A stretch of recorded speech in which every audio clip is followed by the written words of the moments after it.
તો નમસ્કાર ગુજરાત, સ્વાગત છે ફરી એકવાર આપનો આજના તાજા નવા હવામાન સમાચારની અંદર।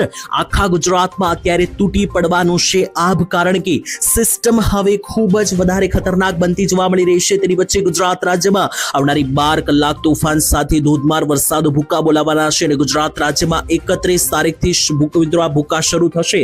તો 31, 1, 2 અને 3 તારીખ સુધી ગુજરાતમાં ઓરેન્જ એલર્ટ સાથેના વરસાદો જે છે તે તબાહી મચાવવાના છે। અને આટલું જ નહીં, ગુજરાત રાજ્યમાં રવિવારનો દિવસ અને 31 તારીખ બહાર ફરવા જવાનો કોઈ પણ પ્લાન હોય તો કેન્સલ કરી નાખજો। 31 તારીખ અને રવિવારે ગુજરાત રાજ્યમાં રીતસરનું આભ ફાટતું જોવા મળી રહ્યું છે અને માત્ર 2 થી 3 જિલ્લાઓમાં નહીં પરંતુ આખા ગુજરાતમાં સાર્વત્રિક રાઉન્ડ હવે આ બનતું જોવા મળી રહ્યું છે। તેની વચ્ચે ગુજરાત રાજ્યની અંદર હવે આગામી કલાકોમાં જે છે તે રસ્તાઓ બેટમાં ફેરવાઈ શકે, કારણ કે વરસાદ કોઈ મામૂલી નહીં, 2 ઇંચ સુધીના વરસાદો સુધીની આગાહીઓ જાહેર કરી દેવામાં આવી છે।